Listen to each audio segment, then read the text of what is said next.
Yon. Gandang araw sa ating lahat mga Repalods. Welcome po sa Densky Motovlog. Pasupport na rin mga Repalods sa ating YouTube channel. Malaking tulong po yan sa akin. Lagi tayong mag-iingat sa ating mga biyahe mga Repalods mula dito sa San Jose Dinagat Islands. Welcome ko po kayo dito sa ating YouTube channel. Sana'y suportahan nyo mga Repalods. At ito nga pala, nandito po tayo ngayon sa San Jose Dinagat Island. Isa po itong isla at tinatawag nilang Mystical Island. Ito po ay part na rin ng Mindanao at malapit lang po ito sa Surigao. Dati po ito ay nasasakop ng Surigao del Norte, ngunit ngayon ay isa na itong provincial. Paano masabi? So nagsarili na siya, no? Humiwalay na siya sa Surigao del Norte. Sabayan na natin itong napakagandang panahon mga Repalods. Sana all. At dito nga pala sa Dinagat Island, mainit din po, katulad din po dyan sa mga lugar nyo kung saan man kayo naroroon. Sa Manila ay sobrang init. At dito naman mainit din, pero umuulan po ito pagdating ng hapon o kaya ay gabi. Wow! So hindi siya ganon kasobrang init. At hindi na rin dito, hindi naman polluted kasi wala namang gaanong sasakyan. At halos ang paligid mo ay may makikita kang mga puno. Okay. So isa yun na malaking bagay, no, na nakakapagbawas ng polusyon sa isang lugar, no? Kapag ka maraming puno, lahat ay green, halos karamihan ay green. Makikita nyo naman, no, ang paligid natin ay napakaganda. Wala kang makikitang mga usok o itim na usok galing sa mga sasakyan. Yan ang kagandahan mga Repalods kapag ikaw ay naninirahan sa isang probinsya.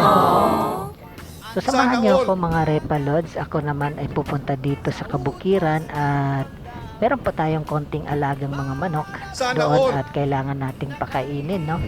So araw-araw ay pumupunta po ako dito sa bukid para magpakain ng ating mga alaga at tingnan na rin yung ating mga tanim na mga root crops na nilagay doon, no? Tinanim doon. Sana all. Ano ang gagawin? So nakikita nyo naman ang ganda ng paligid mga Repalods, ang ganda ng panahon, no?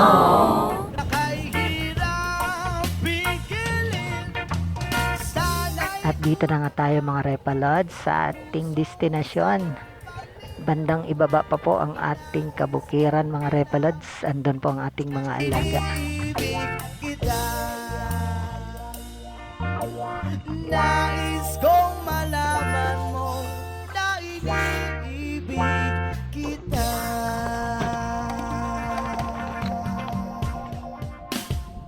Few moments later.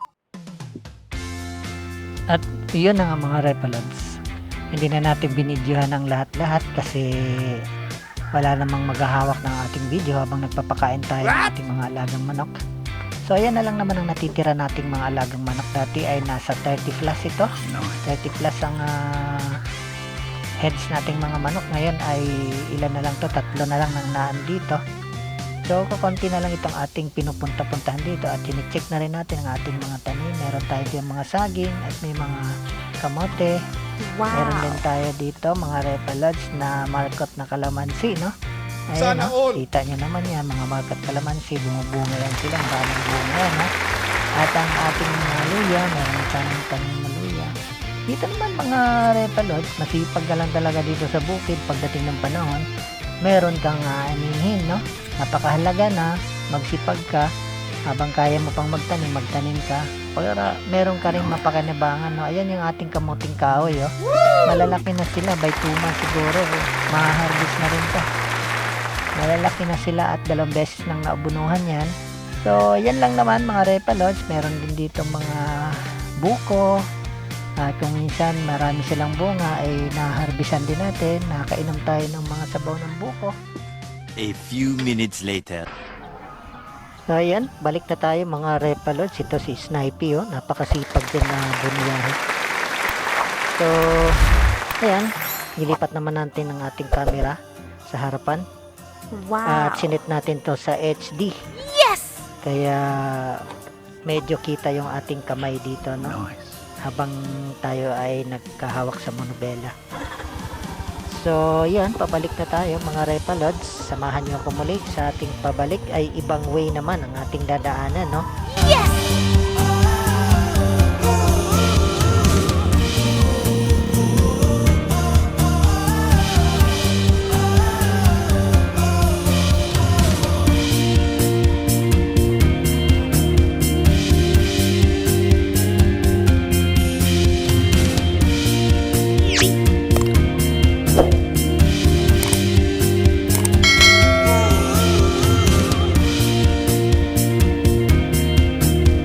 So yun na nga mga Repalods, na madadaanan natin dito ay itong ginagawang kalsada, no? Bagong ginagawang kalsada, so hindi pa ito tapos, medyo rough road pa ito dito, pero paglampas naman ito mga ilang metro lang ay sementado na ang lahat, no? So magtataka kayo mga Repalods, nakikita nyo meron pa akong naka front na camera o na video, pero yan po ay kuha nung nakarang araw. So pareho lang naman yung way, so inano ko na rin siya, sinama ko na lang siya din. So parang meron nakaharap sa akin at meron naman nakaharap sa kalsada. So isang way lang naman yan, so pinagsama ko na sila, no?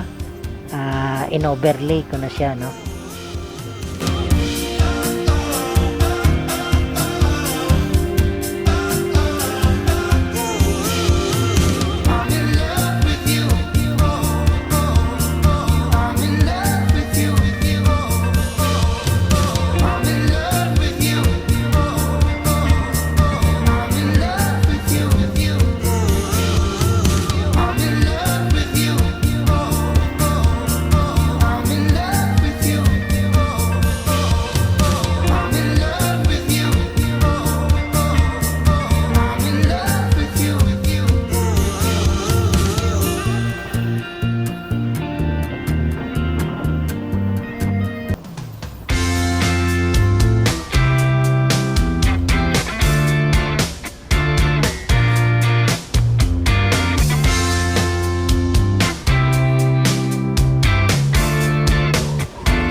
Sa mga nagtatanong nga pala kung ano ang gamit kong camera, ito po ay DJI Osmo Action.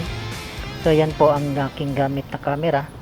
At ang aking motor naman po ay Sniper 150 Doxu. So yun mga Repalods, ito po ay Barangay Santa Cruz. Kung mapapansin nyo mga Repalods, ay meron tong mga banderitas, no, sa mga gilid ng kalsada, dahil po first week ng May ay piyesta na po dito, no? Wow! Sino po ang mga makikipiesta dyan? Aga-agahan nyo lang po ang punta, no? Oh no! At maligo na rin po kayo para naman pagdating ng Katayan alam na this, no? Joke lang po, no? Joke lang mga Repalods, no? So yan, ito ang Barangay Santa Cruz. At first week ng May ay piyesta na rito. So kami po, ang aming lugar ay Barangay Justiniana, Edera. So pangatlo pa kaming barangay mula rito, no? Pag-ibig ko,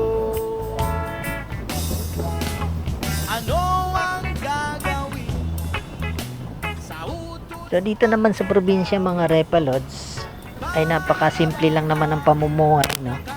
Hindi naman masyadong komplikado. At yun nga lang, kailangan mo rin talagang dumiskarte kung paano kumita, kung paano kakikita para meron kayong pagkain sa bawat araw, no mga Repalods. So sa totoo lang, ngayon lang talaga ako namuhay ng matagal sa probinsya. At dahil nga taga rito yung ating misis, no, kaya ako naman nag-decide na rin na mag-stay dito. Napakaganda naman lugar at hindi naman ako nagsisisi mga Repalods dahil napakaganda ng lugar. At yung mga bagay-bagay naman na mga kakailanganin natin sa bawat araw God will provide, no, mga Repalods. Hindi tayo pinapabayaan ni God, no.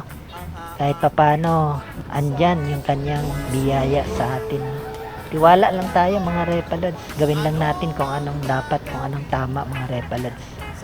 So, nandito na nga tayo, mga Repalods, sa bahay. Salamat sa inyong pagsama sa akin sa biyahe. At dito na nga, malapit na po tayo. Ito na.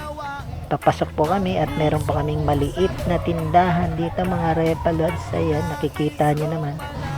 Maraming salamat, mga Repalods, sa inyong pagsama sa aking biyahe. Thank you so much. Huwag niyo pong kalimutan mag-like, mag-comment at mag-subscribe. Densky Motovlog from Dinagat Island. Nakaihig